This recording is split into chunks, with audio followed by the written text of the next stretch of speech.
Bible తరగతులను ప్రారంభించున్నాడు.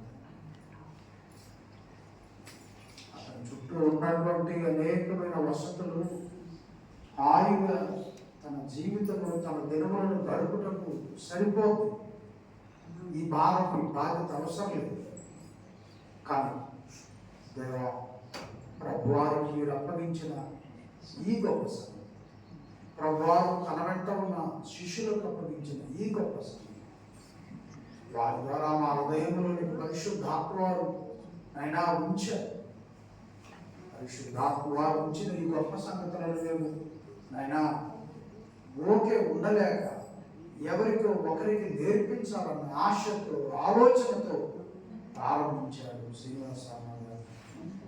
తండ్రి, ఈ కార్యక్రమం కొనసాగునట్లు అనేక మంది నేర్చుకొని యేసుక్రీస్తులో మరి బలముగా ఎదుగునట్లు వారి ఆరాధన ప్రభు ద్వారా తండ్రి మీకు సువాసనగా ఉంటున్నట్లు సిద్ధపడుటకు ఏర్పాటు చేయబడినటువంటి క్లాసును బట్టి కృతజ్ఞత స్తోత్రాలు చెల్లిస్తాం.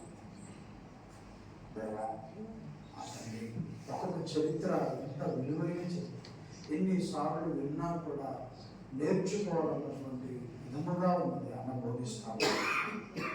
కాబట్టి తండ్రి, అందరూ నేర్చుకుంటున్న ఈ పాఠాలు ఆయన ఇంకనూ ఆత్మీయ జీవితంలో నైపుణ్యత కలిగి జీవించడానికి దేవా మీకు ఇష్టానుసారంగా మేము ఉండుటం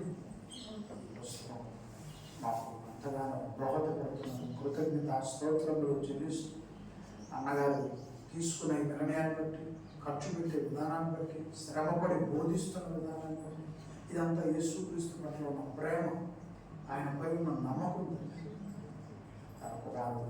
ఆయన జీవించండి. విన్న మనందరినీ కూడా ఇంకనో మేము నేర్చుకునే మనస్సు మాకు ఇచ్చిన యేసు ప్రభు నామమున ప్రార్థన వేడుకొనుచున్నాము.